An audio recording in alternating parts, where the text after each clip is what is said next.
तो पहले तो ये समझना है कि वीर्य का मतलब है पोटेंसी, है ना, कार्य करने की क्षमता। जो हम बात करते हैं कि द्रव्यों की साफ वीर्यता अवधि, जैसे मैंने आपको पढ़ाई होगी। मनीषा, हाँ जी चूर्ण सर। चूर्ण की साफ वीर्यता अवधि। 2 महीने सर। 2 महीने। महेश, घृत की साफ वीर्यता अवधि। सर 1 वर्ष। दो दो सर, दो सर। और कोई? सर 2 वर्ष 4 माह। और कोई? 1 वर्ष 4 माह। एक एक वर्ष वर्ष है सर। चार माह 1 वर्ष 4 माह, यानी 16 महीने। ठीक है। तो याद रखोगे वो जो हम पढ़ते हैं पोटेंसी, उसकी बात है। मैंने इसके बारे में आपको बता दिया होगा कि जब एक्सपायरी डेट आ जाती है मेडिसिन की या चीज़ों की, तो हो जाता है ये बात भी कि कई बार कई ड्रग्स का जो केमिकल कंपोजिशन है उसमें भी डिफरेंसेस आ जाते हैं।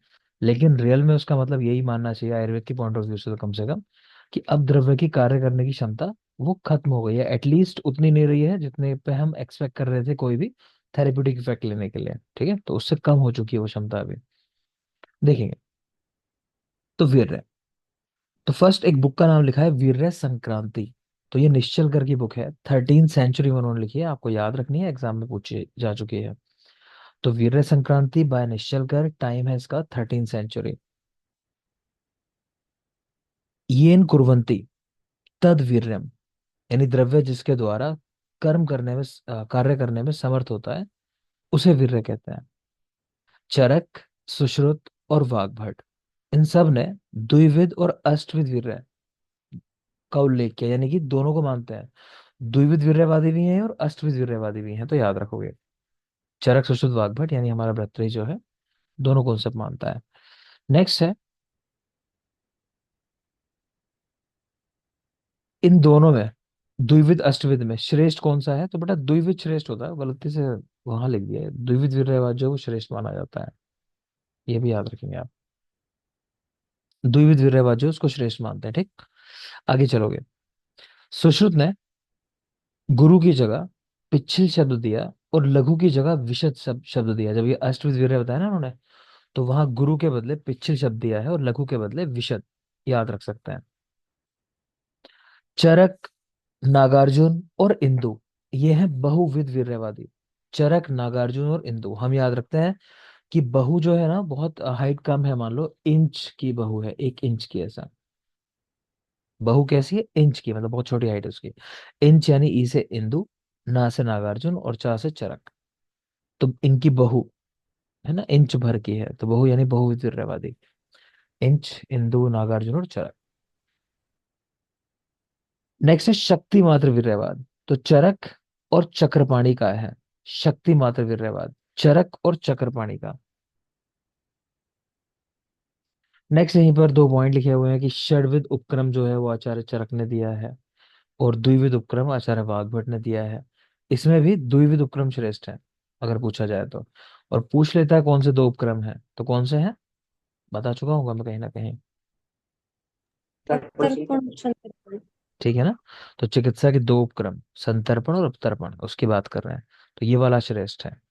नेक्स्ट है द्रव्यवीर्यवादी। द्रव्य वीर्यवादी होगा वैसे, द्रव्य वीर्यवादी। तो शिवदास सेन है ये, द्रव्य वीर्यवादी शिवदास सेन। कर्म वीर्यवादी, तो पहले निमि का नाम देख पा रहे हो, उसके नीचे नागार्जुन का नाम लिखा हुआ है, तो हम याद रखते हैं कि ना वाले दोनों जो हैं वो कर्म वीर्यवादी हैं। चाहो तो ऐसे याद कर लो कि काम के नाम पर सब ना कर देते हैं, है ना, तो दोनों ना वाले, तो निमि हो चाहे नागार्जुन हो। ठीक है ना। अभी मैं काम कुछ बताऊंगा ना जैसे आपको कि भाई ये कल याद करके आना है, तो आप सब देखो ना कर दोगे। कल आके मैं पूछूंगा कोई सुनाएगा अपने मन से, तो ना। तो इजी है याद करना। तो कर्म वीर्यवादी निमि और नागार्जुन, और यही लिखा हुआ है कि निमि के 15 वीर्य उन्होंने बताए हैं, मतलब कर्म वीर्यवादी हैं लेकिन वीर्य 15 प्रकार के बताए हैं। नंबर भी याद रखना है। ज्योति, यस सर। आचार्य निमि के अनुसार रसों की संख्या कितनी है? 7। 7। आकाश, सिक्स। बडिश के कितने हैं रस? बडिश। बस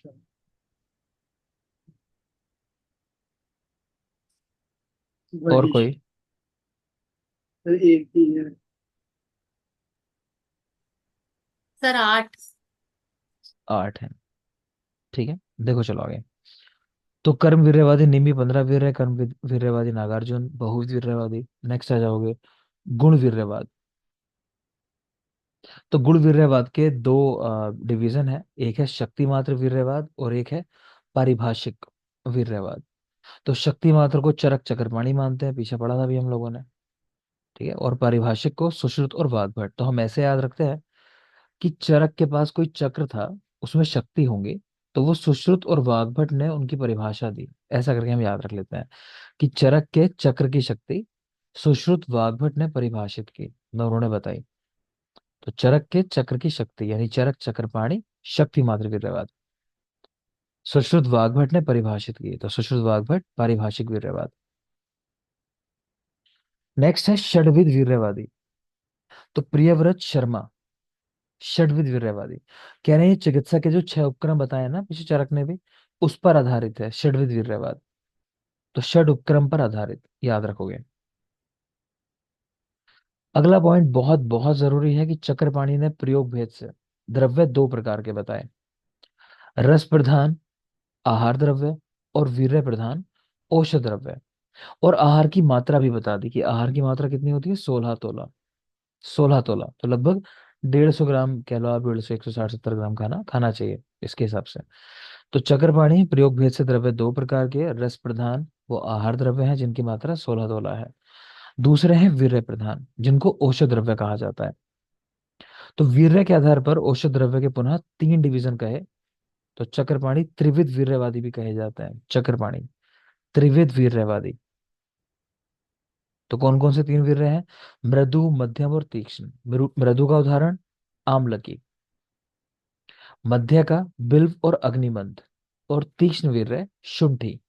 इनकी मात्रा क्रमशः 4 2 और 1 तोला, तो 421 तोला करके हम याद रख लेते हैं, 4 2 1। ठीक है, तो षड्विध वीर्यवाद प्रियव्रत शर्मा का है। चलो बता दोगे यहीं पर। अंशुल, यस षड्विध विपाकवादी कौन है?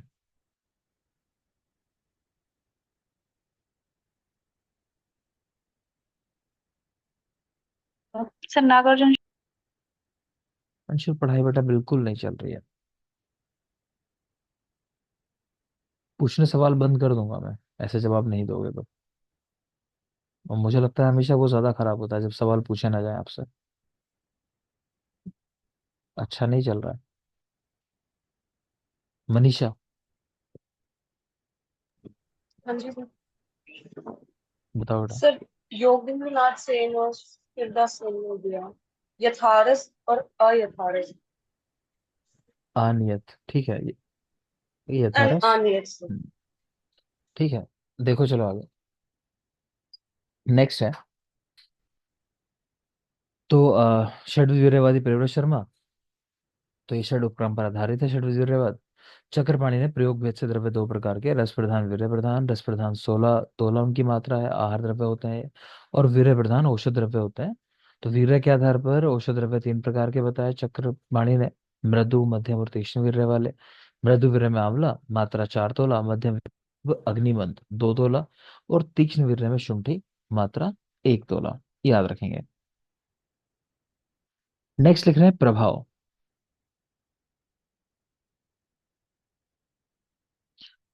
अष्टांग संग्रह ने प्रभाव क्या बताया कि सर्व अतिशय द्रव स्वभाव प्रभाव। तो अतिशय करने का मतलब होता है चीजों को पार कर जाना। ठीक है, तो पार कर जाने से यहाँ मतलब है कि जो आप सोच रहे थे ना, मतलब किसी द्रव्य को देखकर उसके गुणों को देखकर कि भाई ये इसका असर होना चाहिए, कि वो उसके पार हो जाए, यानी वैसा ना करे, कुछ अलग ही काम कर दे, तो उसी को प्रभाव बोलते हैं। आगे पढ़ोगे, अभी प्रभाव आने वाला नेक्स्ट टॉपिक, फिलहाल कुछ पॉइंट्स बीच में लिखे हैं, इनको याद करते हैं, ये रटना है अब जो आगे कुछ पॉइंट्स है बिल्कुल। तो सुश्रुत ने कहा तीक्ष्ण और उष्ण ये जो 2 प्रॉपर्टीज हैं वो आग्नेय द्रव्यों के अंदर होते हैं। ठीक है, तीक्ष्ण और उष्ण गुण जो है आग्नेय द्रव्यों के हैं। शीत और पिच्छल, ये जल, जो जलीय द्रव्य होते हैं, जल महाभूत की प्रधानता वाले, उनमें होते हैं शीत और पिच्छल गुण। याद करने के लिए हम ऐसा याद रखते हैं कि कोई चीज अगर पीसी तो वो पानी के साथ, जल के साथ ही पीसी जाएगी ना। तो पीसी कोई चीज जल से, ऐसा। पीसी यानी पिच्छल और शीत, पीसी जल से। नेक्स्ट है स्निग्ध, तो जल और पृथ्वी। स्निग्ध गुण जल में है और पृथ्वी में भी है। रूक्ष गुण, ये वायु में है। तो वायु के गुणों में पढ़ा ही है आपने। इवन बात प्रकृति वाले व्यक्ति के लक्षण पढ़ते हो तब तो रूक्षो वाचाल मानसा, है ना। तो रूक्ष वायु। विशद गुण वायु और पृथ्वी, विशद वायु और पृथ्वी। याद कर लोगे बिल्कुल इसको। मृदु गुण जल और आकाश में। तो इसको हम याद रखते हैं कि मृदु यानी जिसके लिए हम सॉफ्ट होते हैं उसको हम बुलाते हैं पास, औरों को नहीं बुलाते, तो आजा बोल देते हैं उसको। तो मृदु आजा, आजा यानी आकाश, और जा से जल। तो देख लेंगे, तीक्ष्ण उष्ण आग्नेय द्रव्यों में, शीत पिच्छल जलीय द्रव्यों में, स्निग्ध गुण जल और पृथ्वी के अंदर, रूक्ष वायु में, विशद वायु और पृथ्वी, मृदु जल और आकाश के अंदर। नेक्स्ट है कि कौन से गुण को कैसे आप पता करते हो। तो स्निग्ध और रूक्ष गुण, ये है नेत्रग्राही, यानी आंखों से देखकर आपको पता चल जाएगा कहीं अगर चिकनाई है या फिर ड्राइनेस है, मतलब रूक्षता है, तो ये नेत्र से पता चल जाता है। शीत उष्ण और मृदु गुण, इनको छूकर ही पता चलता है, स्पर्श करके, कि ठंडा है कुछ गर्म है। ठीक है ना। तो शीत उष्ण और मृदु, स्पर्शग्राही सॉफ्टनेस, तो छू के पता चलेगी। विशद और पिच्छल गुण, विशद और पिच्छल, विशद गुण वायु पृथ्वी महाभूत वाला। तो ये स्पर्श और नेत्र दोनों से हम ऐसे ही याद रखते हैं कि बीपी सिंह करके आपको धूमपान के भेद याद कराए थे मैंने, है ना। बीएसपी या बीपी सिंह दोनों तरीके से याद किया था हमने। तो बीपी सिंह कोई व्यक्ति है मान लो, तो उसको आप छू भी सकते हो, देख भी सकते हो आंखों से, है ना। तो स्पर्श और नेत्र ग्राह याद करने के लिए वीपी यानी विशद और पिच्छल। नेक्स्ट है तीक्ष्ण गुण, इसका पता चलता है मुख में दुख उत्पाद करने से। तीक्ष्ण गुण मुख में दुख उत्पाद करने से। उष्ण और स्निग्ध गुण, ये वात शामक होते हैं। मधुर पिच्छल और शीत गुण, ये पित्त शामक है। तीक्ष्ण रूक्ष और विशद, ये कफ शामक है। नॉर्मल बात है, देख लेना एक बार, इनको रटना नहीं है, बस देख लेना। नेक्स्ट देखेंगे शिवदास सेन। वो कहते हैं कि शक्ति दो प्रकार की होती है, शक्ति दो प्रकार की, एक है चिंत्य और एक है अचिंत्य। तो शिवदास सेन, शक्ति दो प्रकार की, चिंत्य और अचिंत्य। चिंत्य, तो कह रहे हैं इसको वीर्य कहा जाता है। कर्म की व्याख्या बुद्धि गम में होती है। तो वीर्य मतलब क्या है कि आपने कोई द्रव्य देखा, उसके गुण देखे, आपने डिसाइड कर लिया कि अच्छा ये काम होना चाहिए, और वो काम हो रहा है, तो कह रहे हैं वो क्या चीज है, उसको बोलते हैं चिंत्य, कि आपने पहले ही चिंतन कर लिया उसका कि अच्छा ये गुण है तो ये काम होने चाहिए। तो वो हो गए चिंत्य द्रव्य। ठीक है ना। उसी गुण को वीर्य कहा जाता है, कि जिसके कर्म की व्याख्या बुद्धि गम में है। दूसरे होते हैं अचिंत्य। दूसरे प्रकार की शक्ति है अचिंत्य। तो अचिंत्य जिसके प्रभाव, जिसकी मतलब व्याख्या, जो कर्म हो रहा है वो संभव नहीं है। ठीक है। तो अचिंत्य या प्रभाव क्या है, कि जहां होने वाले कर्म की व्याख्या बुद्धि से संभव नहीं है, कि आप बता नहीं सकते ये काम क्यों हुआ, बस हो रहा है। ठीक है ना। जैसे हम कहते हैं कि मान लो च्यवन मंत्र है, शारीरिक स्थान में आपने अगर देखा हो, तो उससे क्या प्रसव हो जाता है, वो कहे कि किस गुण की वजह से ऐसा हुआ मंत्र के, आपको नहीं पता लेकिन आप जानते हो ऐसा होता है। तो ये चीजें जो होती हैं कैसी होती हैं, प्रभाव की वजह से काम करने वाली चीजें होती हैं। नेक्स्ट चलिए। तो शिवदास सेन, शक्ति दो प्रकार की, चिंत्य अचिंत्य, ध्यान रखोगे, अचिंत्य को ही प्रभाव भी कहते हैं। नेक्स्ट यादव जी। प्रभूत कार्यकारी गुण या प्रकृष्ट शक्ति संपन्न गुण ही वीर्य है। यादव जी, तो प्रभूत कार्यकारी गुण या प्रकृष्ट शक्ति संपन्न गुण, मतलब है जो मैक्सिमम पोटेंसी जिसकी वजह से है किसी द्रव्य की, उसी गुण को उसका वीर्य कहा जाता है। शब्द याद रखना, प्रभूत कार्यकारी गुण या प्रकृष्ट शक्ति संपन्न जो गुण है। नेक्स्ट आ जाता है प्रभाव। तो चरक और वाग्भट ने अचिंत्य को प्रभाव कहा, कि जिसका चिंता ना कर सके वो प्रभाव है। जो शिवदास सेन का भी आपने देखा कि अचिंत्य को प्रभाव कहते हैं, वही बात है। चरक वाग्भट। सुश्रुत ने अचिंत्य को अमीमांस का, ये क्वेश्चन पूछ चुका है, किस आचार्य ने अचिंत्य को अमीमांस कहा है, या प्रभाव को अमीमांस कह के लिखा है। तो सुश्रुत ने। ठीक है, सुश्रुत आचिंत्य को आमीमांस कहते हैं। शारंगधर भाव प्रकाश, प्रभाव को शक्ति कहा। शारंगधर और भाव प्रकाश, इन्होंने प्रभाव को शक्ति कहा। तो देख लेंगे, याद कर लेंगे इसको। नेक्स्ट है रस वैशेषिक भदंत नागार्जुन। आचिंत्य और अनवधारणीय शब्दों से प्रभाव का संकेत किया है। तो उन्होंने मतलब प्रभाव के लिए शब्द दिए आचिंत्य और अनवधारणीय। ये पूछ चुका है कि प्रभाव के लिए अनवधारणीय शब्द किसने दिया है। ठीक है, तो रस वैशेषिककार भदंत नागार्जुन, प्रभाव को आचिंत्य और अनवधारणीय इन शब्दों से लिखा। गंगाधर, गंगाधर प्रभाव को कर्म मानते हैं। तो गंगाधर के अनुसार प्रभाव क्या है, तो कर्म, जो भी काम हो रहा है मतलब वो प्रभाव है, ये कह रहे हैं। तो गंगाधर प्रभाव को कर्म मानते हैं। चरक, रस वीर्य विपाका नाम सामान्यम यद लक्ष्यते विशेष कर्मणा च प्रभावस्य तस्य सहस्वर्ता। कि जो आप जानते हो कि भाई रस वीर्य विपाक, ठीक है, इनकी वजह से ये काम होना चाहिए, तो उससे अलग विशेष जो काम होने लगे उसी को प्रभाव कहा जाता है। तो समझ सकते हो कि विशेष कर्म को प्रभाव कहते हैं, सिंपल सी बात यह है चरक के अनुसार। अष्टांग संग्रह वही सर्वतिशय द्रव्य स्वभाव प्रभाव, देख लिया आपने। फिर संग्रह हृदय दोनों ने कहा कि रस आदि साम्यम यत कर्म विशिष्ट जब, तो कुल मिला के जो विशिष्ट कर्म हो रहा है उसी को प्रभाव कहा है। नेक्स्ट आ जाएंगे विचित्र प्रत्यारब्ध। इसका उल्लेख अष्टांग हृदय ने किया सूत्र 9 के अंदर। विचित्र प्रत्यारब्ध बाय अष्टांग हृदय इन सूत्र 9। आपको विमान स्थान में कुछ उदाहरण भी लिखवाए थे अगर आपको ध्यान आ रहे हो, जैसे सिंह का मांस था उसके अंदर, ठीक है, यव था। और कोई उदाहरण किसी को ध्यान है, शुकर का मांस था। ध्यान आ रहा है, पढ़ा है आपको मैंने बेटा, तो देख लेना। मत्स्य। मत्स्य मांस की बात भी थी। गोधूम, गोधूम भी था। ठीक है ना, तो याद रखना, आपको मैंने बीमारी सामने एग्जाम्पल लिखवाए हैं सारे। तो विचित्र प्रत्यारब्ध अष्टांग हृदय सूत्र 9 में उल्लेख है। इसका रेफरेंस बहुत बहुत पूछता है, मतलब अब तो कम कर दिया।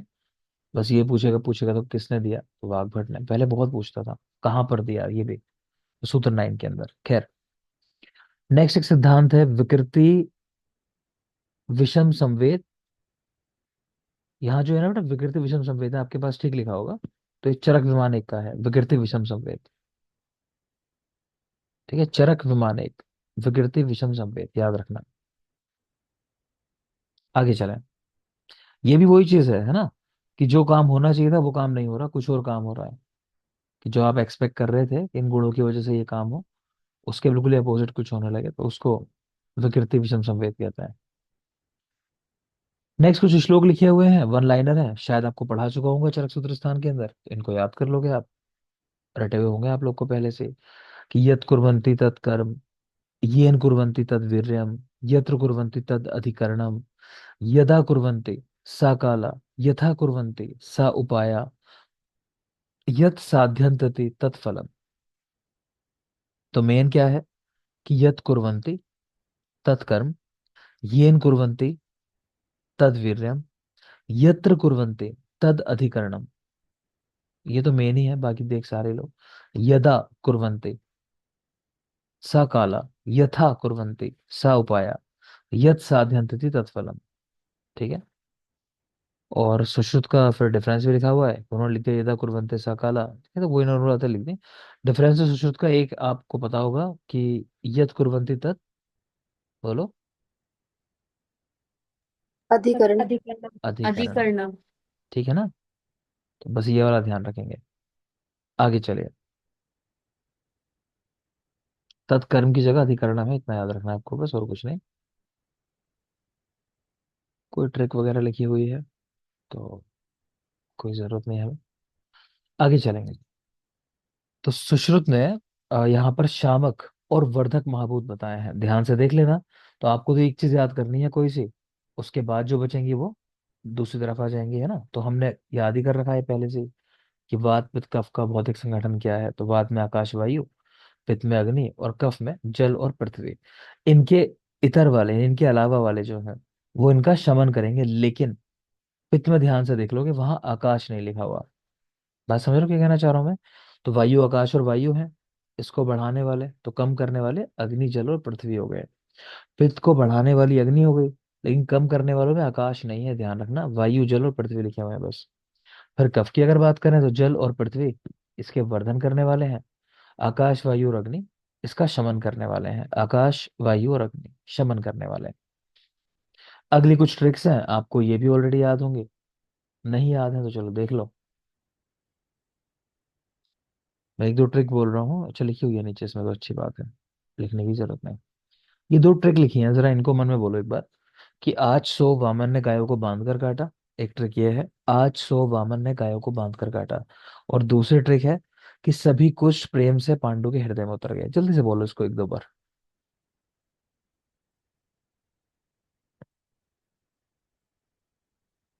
ठीक है, इसका मतलब क्या है वो देखोगे अभी। तो आपको मैंने कहा होगा कि चरक कल्प के शुरुआत के जो 6 चैप्टर हैं उनके नाम आपको बिल्कुल रटे हुए होने चाहिए। उसके लिए भी ट्रिक बताई थी आपको कि मदन जी की इच्छा है धर्म को कर, मतलब धर्म को करो, ऐसा करें। मदन जी की इच्छा कि धर्म को कर, तो यानी मदन फल, जी से जीमू तक, इच्छा से इक्ष्वाकु, धर्म को कर, तो धर्म यानी धामार्गव को मतलब कुटज, कर यानी कृतवेदन, ऐसा। तो इनके क्रमशः कितने कितने योग हैं, तो वो नंबर लिखे हुए हैं 133, 39, 45, 60, 18 और 60। मदन फल सबसे ज्यादा योग होते हैं वमन के, 133, जिमुतक के 39, 39, फिर इक्ष्वाकु 45, धामार्गव और कृतवेदन 60 60 है, बीच में कुटज है वो उसके 18 है। ठीक है, तो ये बिल्कुल याद कर लोगे।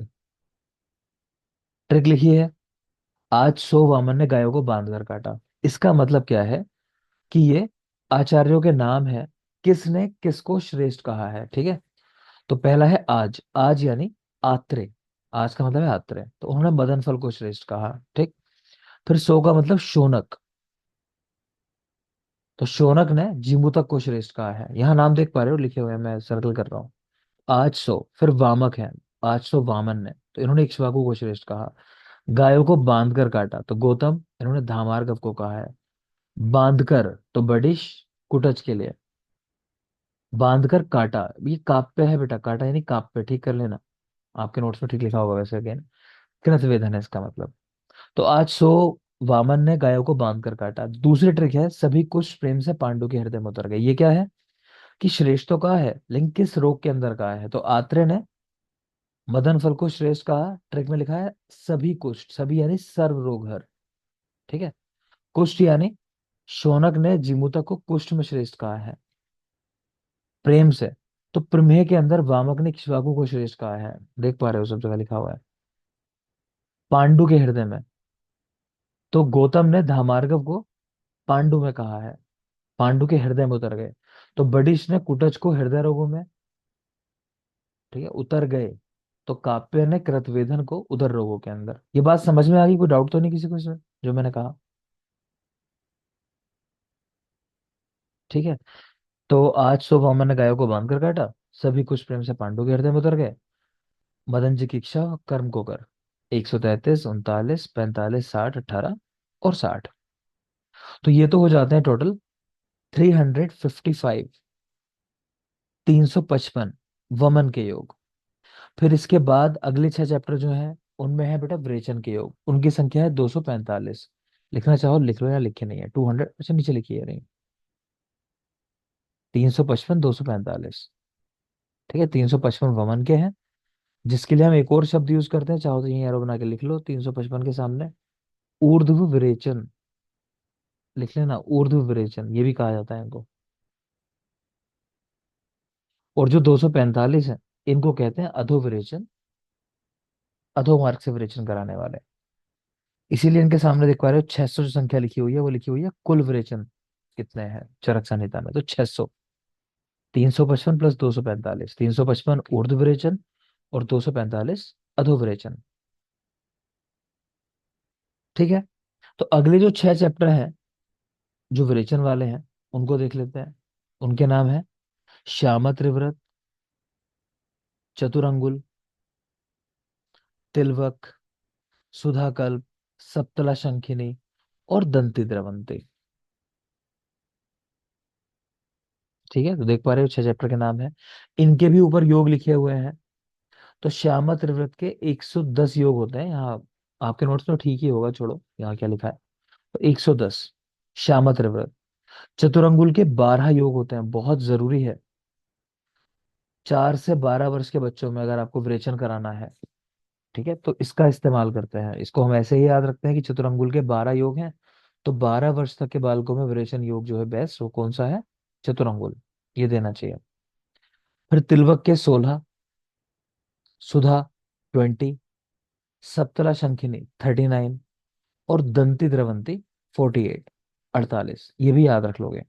तो श्यामा त्रिव्रत 110 सबसे ज्यादा, चतुरंगुल 12, 12 वर्ष तक के बालकों में विरेचन कराने के लिए, तिलवक 16, सुधाकल 20, सप्तला शंखिनी 39, दंती द्रवंती 48। नेक्स्ट चलेंगे। कल्प स्थान में कुल 15 द्रव्यों का आश्रय बनाकर 600 विरेचन के योग दिए गए हैं, जिनमें 355 ऊर्ध्व विरेचन, 245 अधो विरेचन। अब ये क्या है? 15 द्रव्यों को आश्रय बनाकर, चैप्टर 12 है लेकिन द्रव्य 15 है। कैसे? तो ये देख पा रहे हो, श्यामा त्रिव्रत एक चैप्टर में ही दो चीजें आ गई। इसी तरह सप्तला शंखिनी अगेन एक में दो, फिर दंती द्रवंती एक में दो। तो इन 3 चैप्टरों में दो दो द्रव्य आए हैं, तो 12 की जगह कुल 15 हो जाते हैं, ठीक है ना। तो कल्प स्थान में कुल 15 द्रव्यों को आश्रय बनाकर 600 विरेचन योग दिए गए हैं, 355 ऊर्ध्व विरेचन, 245 अधो विरेचन। इसके बाद की कुछ चीजें हैं वो आपको ऑलरेडी याद होंगी, कि विरेचन द्रव्यों के 6 आश्रय होते हैं जो लिखे हुए हैं, पंचांग प्लस शीर। फिर शिरो विरेचन द्रव्यों के 7 आश्रय होते हैं, 5 प्लस कंद निर्यास, यानी पंचांग प्लस कंद निर्यास। स्थावर विष, ये थावर नहीं है, स्थावर है वो, स्थावर विष के 10 अधिष्ठान, पंचांग प्लस ये वाला शीर जो एक्स्ट्रा में है, प्लस ये कंद और निर्यास जो एक्स्ट्रा में है, प्लस धातु और सार, ये नई चीज है। तो स्थावर विष के 10 अधिष्ठान, पंचांग प्लस शीर प्लस कंद निर्यास प्लस धातु सार। नेक्स्ट जांगम विष, 16 अधिष्ठान, जांगम विष के 16 अधिष्ठान। नंबर याद रखोगे बस। शिरोविरेचन द्रव्यों में लवण, कटु, तिक्त, कषाय, ये रस होते हैं, मधुर और अम्ल रस नहीं होते। याद रखना, शिरोविरेचन द्रव्यों में मधुर और अम्ल रस नहीं होते, ठीक है, स्पेशली याद रखोगे। दूसरा, कल आपकी जो क्लास है ये वाली, 9 वाला तो नहीं होगा सेशन, लेकिन 6 वाला सेशन होगा, ठीक। जो लोग करते हैं वो सेशन करोगे अपना, वो लूंगा मैं 6 बजे कल। कल वाला जो है 6 वाला सेशन होगा। तो वहां पर अग्निकर्म वगैरह की जो पीडीएफ दी है, मे भी शायद उसको लेंगे, या फिर जो पार्ट चल रहा था उसको लेंगे। तो जिनको करनी है 6 वाली क्लास, जो करते हैं वो करेंगे कल, ठीक है, वो क्लास है कल। प्लस आपको एक लेक्चर दिया होगा सुश्रुत का, यंत्र शस्त्र वाला, क्योंकि जल्दी हम पढ़ने वाले हैं इस बैच के अंदर भी यंत्र शस्त्र वगैरह। तो उसको पहले ही तैयार कर लेना, ऐसा नहीं है कि रिलैक्स होकर बैठ जाओगे कि 6 वाले बैच के लिए है। आपके लिए भी है वो, आपको तैयार करना है जो आज लेक्चर दिया होगा मैंने, ठीक है। देखिए आगे। तो शिरोविरेचन द्रव्यों में लवण, कटु, तिक्त, कषाय ये रस होते हैं, मधुर और अम्ल नहीं होते। छर्दन, उल्लेखन, वमन, तो ये पर्याय है तीनों। मदन फल जानते हो श्रेष्ठ है वमन कराने में। नस्य प्रच्छर्दन का मतलब है शिरोविरेचन कराना, तो वहां अपमार्ग श्रेष्ठ है। नस्य प्रच्छर्दन, नासा से निकालना द्रव्य को, ठीक है, अपमार्ग श्रेष्ठ है वहां। प्रसेका दान, प्रस्कंदन, ये प्रस्वादन नहीं है, प्रस्कंदन है, ठीक है। तो प्रसेका दान, प्रस्कंदन या विरेचन, ये सब पर्याय हैं। इसमें बेस्ट है अरुण त्रिव्रत, तो ये भी याद रखना है। त्रिव्रत की जो दो वैरायटी है, श्याम अरुण, तो उनमें अरुण वाली वैरायटी श्रेष्ठ है। त्रिव्रत मूल 2 प्रकार का होता है, वो लिखा है यहाँ कि श्याम और अरुण। तो अरुण वाला जो है विरेचनार्थ मूलों में श्रेष्ठ है, अरुण वाली वैरायटी। अगर फल यूज करना है विरेचन के लिए, तो हरित की कह रहे हैं श्रेष्ठ है। त्वचा तिलवक के श्रेष्ठ है विरेचन में। सोरस कारवेलक का, सोरस कारवेलक का श्रेष्ठ है। और शीर में स्नूही शीर श्रेष्ठ है विरेचन कराने के लिए। स्नूही का संग्रह कब करते हैं? शिशिर ऋतु के अंत में। स्नूही संग्रह शिशिर ऋतु के अंत में। नेक्स्ट आ जाओगे। अच्छा, स्नूही में भी लिखना चाहो तो लिख लोगे। स्नूही की भी दो वैरायटी होती है, अल्पकंटक, बहुकंटक। और श्रेष्ठ होती है बहुकंटक वाली वैरायटी, जिसमें कांटे ज्यादा हो। बहुकंटक वैरायटी श्रेष्ठ होती है स्नोही की। स्नेह की योनि दो, स्थावर और जांगम। स्नेह के प्रकार चार, घी तेल वसा मज्जा, सबको याद होगा, मैं जल्दी से बोल रहा हूँ उसको। तो सर्पी शर्दी पातव्यम वसा मज्जा चा माधवे, और तेलम प्रावृषि। ठीक है, वसा और मज्जा दोनों में माधव है वो। ठीक है। फिर अनुपान क्या लेते हैं, तो सभी स्नेह का अनुपान सामान्य रूप से उष्ण जल। अगर ऐसा नहीं किया तब जलोदर रोग हो सकता है। बाकी घृत का अनुपान उष्ण जल है, तेल का यूष है, वसा मज्जा का मंड है। स्पेसिफिक अनुपान की बात करें, इसके बाद द्रव्यों के बॉटनिकल नेम है, तो ये तो मैं नहीं पढ़ाऊंगा, आपको याद करने को दे रखे हैं मैंने, सबने याद कर लिए होंगे। चलो टेस्ट कर लेते हैं, है ना, सूरज को रोशनी दिखाने वाली बात है।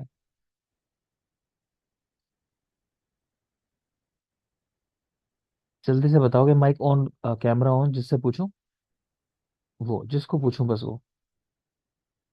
ठीक है। महेश। जी सर। दूर्वा का बॉटनिकल नेम, दूर्वा। ये है सर।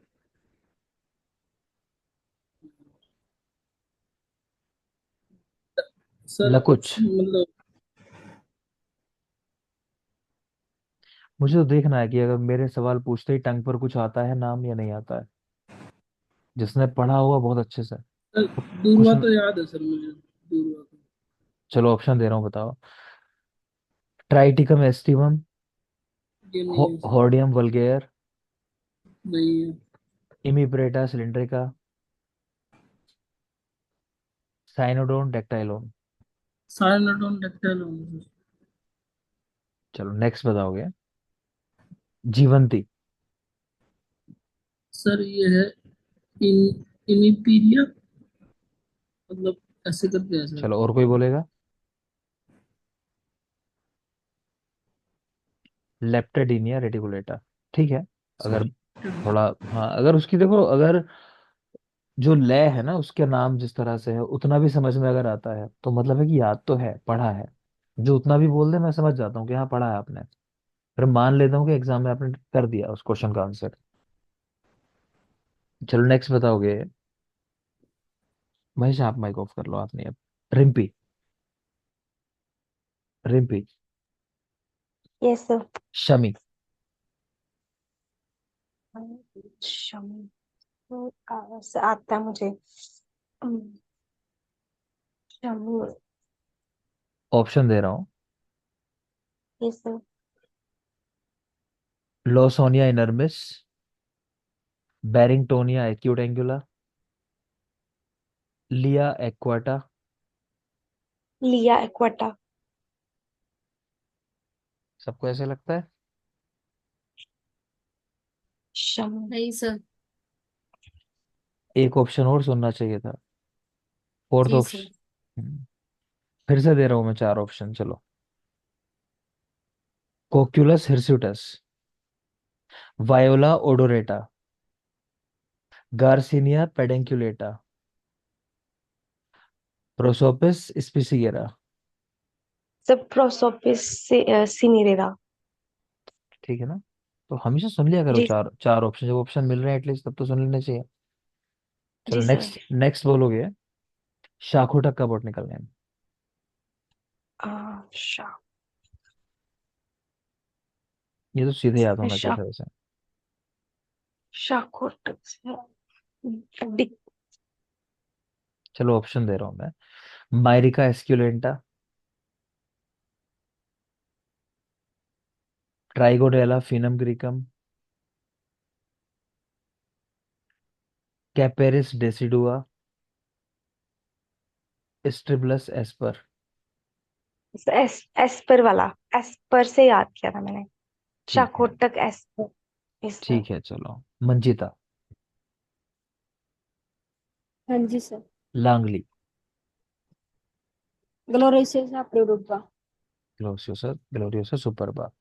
नेक्स्ट बताओगे, प्रियंगु। पीएम हुआ सर। ऑप्शन दे रहा हूँ चलो पीएम। मैं, कोई बात नहीं, ऑप्शन दे रहा हूँ, समझ रहा हूँ कि याद होगा जहां तक। फर्स्ट ऑप्शन है आपका डायोसर का बल्बीफेरा, कोलिकार्पा मैक्रोफाइला, यही है सर। ठीक है। पॉलीकार्पम। ठीक है, कोलिकार्पस मैक्रोफाइला। ठीक है। ठीक है, बहुत लोग को याद नहीं है ना, और मैं समझता हूँ नहीं याद होंगे। तो एक काम करना है अभी, है ना, कल का दिन मिल जाएगा, परसों का दिन मिल जाएगा संडे याद करने के लिए। मंडे को मैं पूछूंगा। ठीक है। अब इसमें जो पढ़ाने वाला पार्ट है वो लगभग हो चुका है। मैं आपको एक लेक्चर अगर नहीं दिया होगा, केमिकल कंपोजिशन वाला, वो लेक्चर दूंगा। ठीक है। फैमिली आपको बहुत पहले दे चुका हूँ, बहुत पहले। ठीक है, फैमिली याद हो गई होगी सबको। तो एक सिर्फ केमिकल कंपोजिशन है मेनली, और भेद है, भेद से कोई सवाल नहीं आते, मैं पढ़ा दूंगा आपको। कोई जरूरी पार्ट नहीं होता है, ठीक है। भेद में पढ़ा दूंगा आपको। तो अपना बॉटनिकल नेम और फैमिलीज याद करके आओगे, द्रव्य गुण तैयार रखोगे, टेस्ट भी लेना है फिर उसका। ठीक है। और ठीक है, कल मैंने कहा कि शाम 6 वाली क्लास होगी, 9 वाली नहीं होगी। आपका लेक्चर है आपके पास सुश्रुत का, यंत्र शस्त्र, वो सुनूंगा आपसे मैं, उसको याद कर लेना। ठीक है। चलो इतना रखते हैं आज के लिए। Thank you. कल मिलते हैं।